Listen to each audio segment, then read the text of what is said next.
Hi, I'm Stan Zylowski, the CEO at Movista and one of the co-founders, as well as a graduate of the Sam M. Walton School of Business at the University of Arkansas, with my MBA in 2008.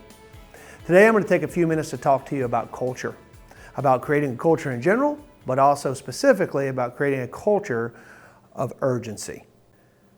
Before I get into talking specifically about our culture here at Movista and how we've chosen to pursue a culture of urgency, I want to talk a little bit more generally about creating and fostering a culture at all. There's three primary steps that we would encourage you to think through when deciding upon a culture and then disseminating that culture. First of all, you have to name it. You have to absolutely etch into stone what the tenets of your culture are going to be. I'd also give you a hot tip here and say that the tenets of your culture and your corporate values should really be a clean overlap with one another. You may want to change the language a bit so that it comes across as a directive and something that's easy and clear for people to follow. But at the end of the day, your values and your culture should definitely be simpatico. So when we talk about naming your culture, what we're really saying is, in a very direct way, using very simple language, what is it that you want to value in your company from your employees, from your managers, and even in fact, sometimes from your clients. More on that a little bit later. Once you've named it, you have to share it. That means you need to make the cultural message ubiquitous. We're talking about new employees being indoctrinated. We're talking about many features around your office that call out those cultural elements. A lot of it is going to come down to simple storytelling and the way you purse things once you've decided what your culture is, the conversations that you're having with employees, with investors, with potential clients. Again, more on that later. But start thinking about how you're going to consecrate that set of values, how you're going to turn that into a culture statement or a set of culture imperatives, and then how you're going to share it. After you've done that, it's absolutely critical that you live it. What does that mean? It means that when you're making decisions, you need to be thinking about that culture and those values. You need to be making those decisions within the context of those cultures and those values. Those decisions could include, in fact, how you're designing your organization. So a little bit of foreshadowing, I'm going to be talking about how we love to serve our clients maniacally and how we use them as the barometer of our success. Well, if that's the case. Clearly, we have to ensure that the part of our organization, which is responsible for serving the clients, is well-staffed, well-trained, well-compensated, that it's really disproportionately large to maybe another company who doesn't really have a large customer base or isn't really particularly focused on keeping their clients. Maybe they're in a high churn space and there's only so much they can do. I don't know, but I do know that your design of your organization needs to match up with whatever those cultural values are going to be. So as you're making decisions there, you have to live your culture as it relates to design that organization. The third thing you want to do is leverage it. So people sometimes think of the culture of the company as being a weight around their shoulders or a set of rules that they have to live by. And that's true. Hopefully it's not a weight. But while it's true that it is a set of rules that you need to live by, it's also a very handy way to share communication with your company, with the folks within your organization, with your customers, etc. It's also a very handy way to make decisions around employees. See, if we have a culture and we're living that culture and we're expecting others to live that culture, it's super important that we don't allow people in our organization, whether that is on a temporary basis or certainly not on a permanent basis, who won't live those same values, who won't live that same culture.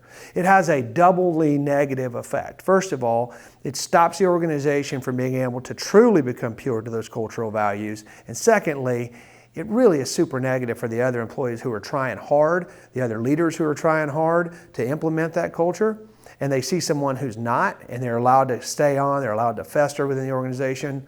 It's not a good deal at all. So in this case, you want to leverage that culture to make the hard decisions, personnel decisions. And by the way, they're not always hard decisions. Sometimes it makes a decision easier.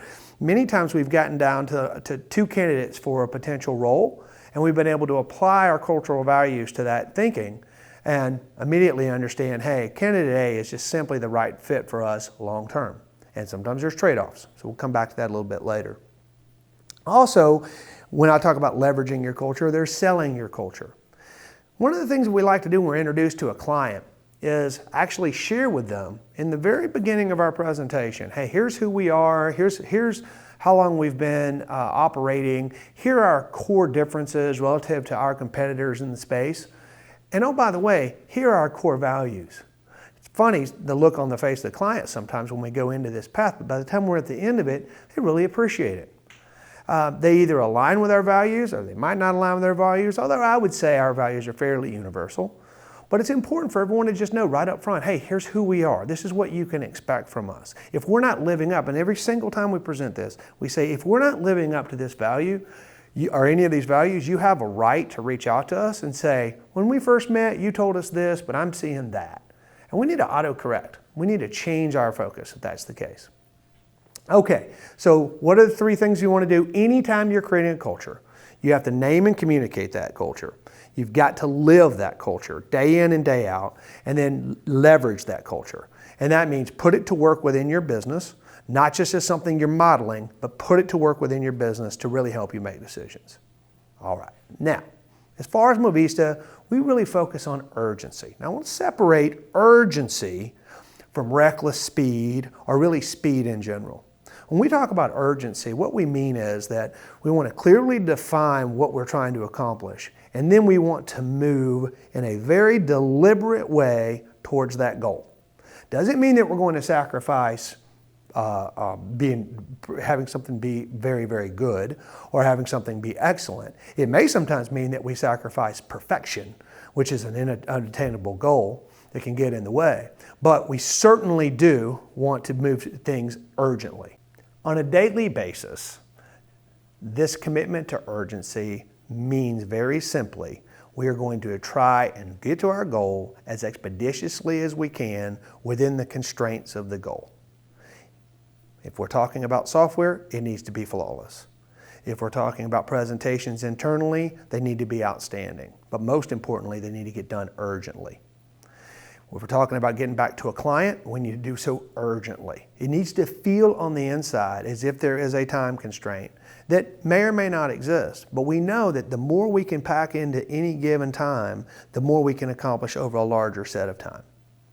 So here's how we've attacked it. Feel free to steal from us if you'd like, but hopefully something that we talk about here will resonate with you and you can use it within your business. So our first cultural value is what you see is what you get, otherwise known as transparency. There's not a lot of room for politicking at Movista. We want to know what the situation is, good or bad. We want to share that out directly. We're going to share with each other very candidly points of feedback around that, and then we're professionally going to make a decision that we're all going to get in the boat and row with, and we're going to go from there. We're not going to obfuscate. We're not going to run from the truth. You know, if business were easy and everything was roses, man, first off, it'd be hard to make money because everyone would be able to do it. Our key focus here is on making sure that no one is left outside without all the facts, and that the facts that we hear are the real facts. We share that same value with our clients. They don't always love us for telling the truth, but we try to be very proactive about saying, hey, maybe this went well, maybe this didn't go well. Whatever the situation is, here's where we are. Where do we go from there? Sort of the so what, now what philosophy of things. The second value we talk about is getting along. Now, if I am a person who is ready to be transparent, I have to be a little bit reasonable with that, in that there are things that need to be said and things that don't need to be said. And the difference between knowing what you should say and what you probably shouldn't say is where getting along comes in. We talk about this from a standpoint of whether you want to get into gender, or whether you want to get into someone's orientation, or whether you want to get into their worldview or their ethnicity, etc. We don't care about those things. What we care about is whether someone can do a fantastic job at helping us move the ball forward at Movista, and whether or not they can be transparent. So in our offices, if you cannot find your way past the things that seem to matter a lot outside this office, then you're not going to be a great teammate for us, and you don't share our values. This is all about what's at the heart of the person and what is at the capability set of an employee. Tertiarily, we talk about serving our clients maniacally. I got to tell you, our marketing people really do not like this one. They don't like the word maniacal. because I think it makes them think of a crazy professor somewhere. But when we talk about it, what we really mean is that we want to have a spirit of excitedness, an enthusiasm for serving the client. Our clients are not an interruption of our work. Our clients are not a problem that we have to deal with. Our clients are the only reason that we exist. And in our business, they are actually the best barometer of how well we are driving value. So if we can come in, introduce our product set to a client, and then we can see their business grow, or we can see them making more money on the same amount of business, that means we're being successful. It means that we're delivering value.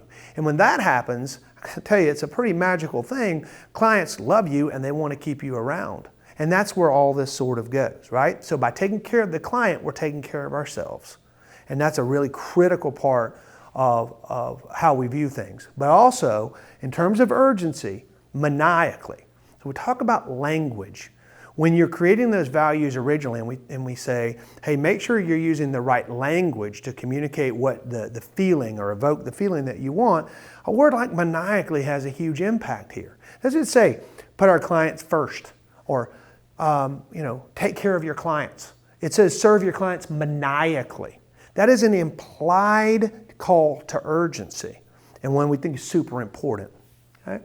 As we go around now and talk about a few of our other values, this is the one that probably gets the most chuckles and the most attention, and when I have opportunity to interface with other business leaders, this is the one I see them write down the most. FITFO. I'll leave some of the colorful language out, but it just stands for figure it out. Okay?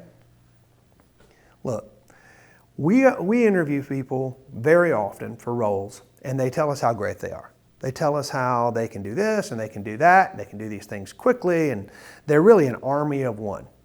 And unfortunately, sometimes once they start here, we find that that may not be the truth, that they actually are not a great army of one, that they need a lot of help on becoming the type of person who can identify a challenge, identify a set of potential remedies to that challenge, communicate those out, and participate in the process. That's what figuring it out means. It means you should never come into the office of your boss and say, oh, I don't know this, can you help me with that? When in fact the answers are in an email, or in fact the answers are maybe a Google away. That's not okay, that's not who we are, and that's not what we're about. Again, language is important. We very rarely say this all the way out, but there is an expletive in there that I've removed for our presentation today, but it really brings home the fact that we're serious about this, that we're serious about you not only problem solving, but problem solving right now and getting to good solutions. Also want you to know there's a balance with this. You have to be able to allow people to not know the answer. That's totally allowed. However, we do want you to bring potential plausible solutions to the problem forward, and we want to make sure that you're making every effort to solve these problems before you bring them and dump them on someone else's lap. Giving back. So you'll notice now that at this point, we've turned away from things that we want you to have as tenets of your personality and characteristics of your work style, transparency, collaboration. We moved over to a couple of things that are about how we do our work, right? Serve maniacally, figure it out, right? Now, what about you? What about you as a worker? What about us as a company in the context of the broader world? So we have two very important pieces to this. One is giving back. So our particular policy says if you're a salaried employee, you have 5 hours a month to go and do whatever you want to do. Help grow the community. Pick up trash.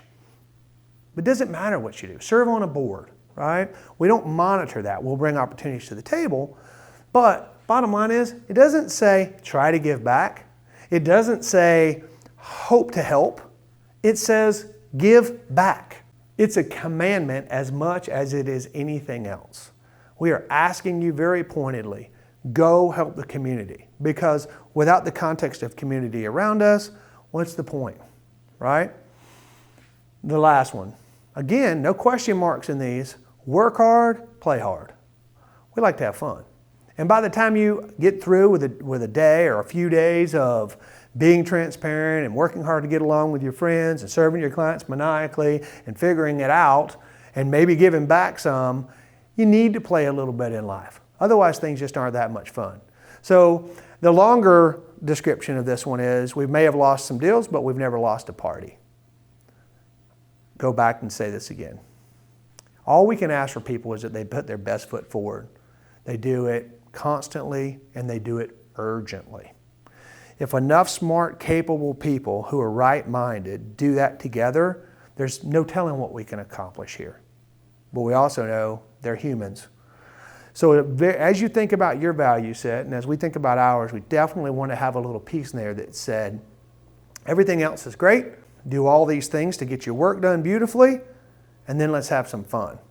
So we do little things around the office. Could be a ping pong table, could be a wiffle ball tournament. It doesn't matter. It's your organization's prerogative what you want to define as having fun. And totally reasonable that may be very different than ours. So I'll recap for you what we've built around a sense of urgency in terms of our values. What you see is what you get. Let's be transparent. Let's all get along. Let's take care of one another so that we can be our best. Serve your clients maniacally. That's an outward-focused value. FitFo, that's an outward-focused value with some elements of internal as well. Giving back, part of adding value to the life of others, but as well to yourself and your work life and your personal life.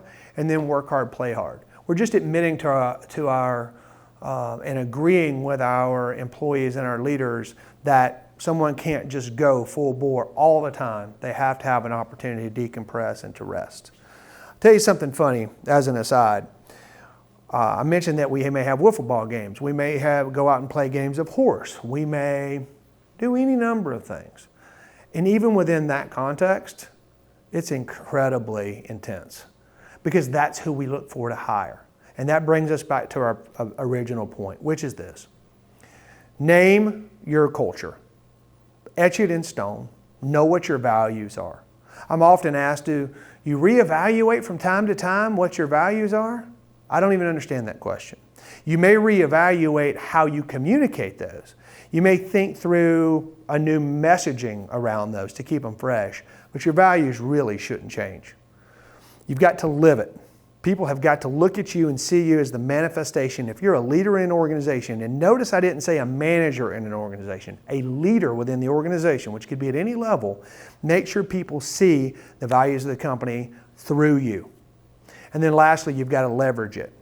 That means that in the back of your head, when you're making decisions about clients and you're making decisions about financing, you're making decisions about how to deal with a customer-related issue, are you being true to the facts?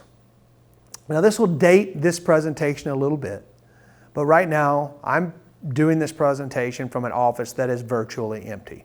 And even with the camera folks, I am keeping a distance because this is COVID time. How we've decided to treat our employees during this time is being 100% driven by our value set. How we are attacking our need to have cash to manage the business and how we are attacking our clients is being viewed through our value set. I'll give you some specific examples. We want to give back. So almost immediately when this crisis started, we began to leverage our internal resources to help the community and to link small businesses with customers who'd like to buy their goods. We're not making a dime off that, but it's the right thing to do. We've made a decision to allow any company or any charity out there who's working to fight the virus, they can use our product absolutely free throughout this period. We're not making a dime off that. Our smallest clients who are suffering the most, we leaned in immediately and sent them proactive notes to say, hey, we're here with you. We're in this with you. We're serving you maniacally. So don't worry about your bill for March, April, and May. Well, is that the right thing to do? Yes, it's the right thing to do. Is it the most profitable thing to do? I can't say for sure. I sure hope so. But I'm viewing it through the lens of our values. I'll share one more story with you. As we talked about and evaluated the best way to manage cash during this period, we thought about, honestly, like I think every other company, we had to evaluate. Do we keep everyone on board? Do we make changes in pay rates? Do we all these different things? And universally, the word that came back is, figure out anything you want to figure out if we get into a cash crunch, but don't go letting go of our neighbors, our coworkers. Don't go changing the fabric of the company. And all of that speaks back to our values about getting along and supporting and loving one another. So I'll close with this. A culture of urgency may not be the culture that you need to develop for your company. I think urgency should be part of things, but that's my opinion. Your culture may be something different. Whatever it is, name it, live it, and leverage it. And if there's anything we can ever do to help you developing your culture, thinking through what your options are, even going back through the details of this, we'd be delighted to do that. I'm Stan Zylowski, one more time, from Movista, and delighted to be part of the Walton family. Let us know if we can help.